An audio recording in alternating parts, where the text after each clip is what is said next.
What's up, family? Welcome to another episode of Mediazewtv. And in this episode, we find Jay Prince opening up about his tough upbringing in Houston. Go ahead and hit that like, share, and subscribe button. Let's go. Oh man, how would I describe myself growing up?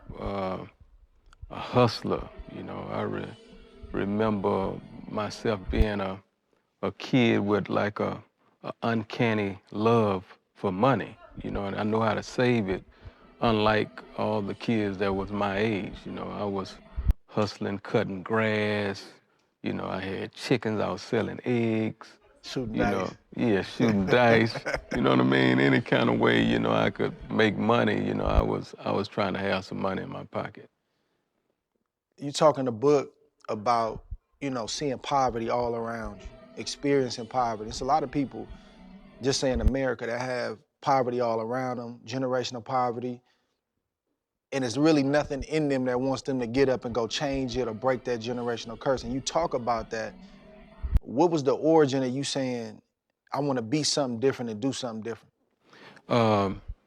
As I spoke about in my book, I witnessed a lot of pain, growing up in my household where all of my family was concerned. I witnessed like people crying because the bills was, being cut off, being evicted out of the house. I was a kid that didn't have meals every day. Sometimes I learned how to eat sugar on my bread and water with my cereal.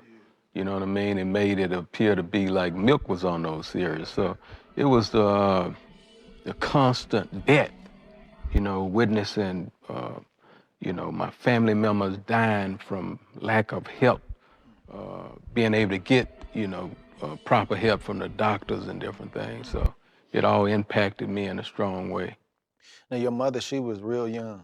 She had your sister, is it Zenia? Zena. Zena? Yeah. At 15, I believe, and she had you at 16, and y'all grew up in the Coke apartments, but they also called it the Bloody Nickel. Yeah. And that's in Fifth Ward. Right. What was that like growing up with a mother that young? She's a kid with kids. Yeah, I don't remember her being a kid. Interesting. I just remember my mother being a hard worker, and I can remember the seeds that she planted in me as a kid, wanting to get out of those projects. Saying to me, I wish I could, have my own house one day.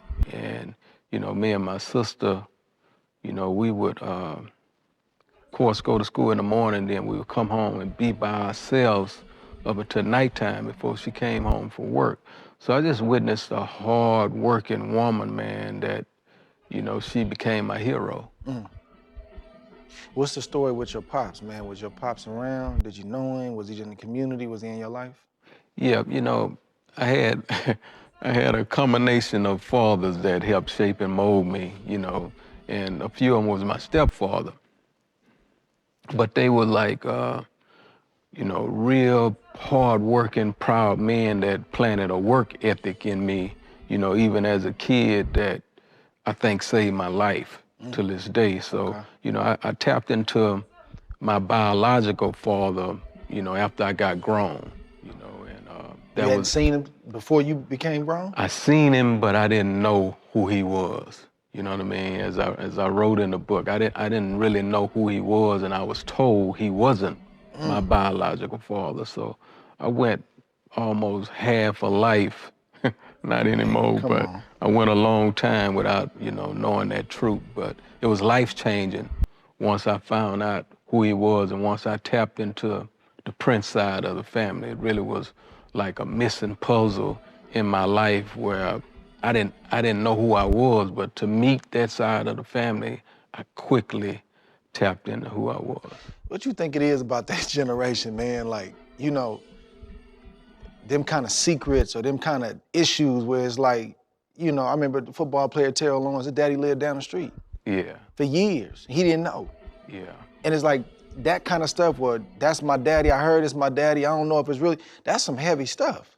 Yeah, it's heavy, and I think it has a lot to do with a lack of education where a lot of those people are concerned. Like for example, where my mom was concerned, I think she was kind of going that direction because the man that she told me was my biological father was a hard-working man that provided and took care of me. You know what I mean? So I think it was a token of love with her, you know, making that decision. But, you know, the truth is always better, I Truth is feel. always better. Yeah.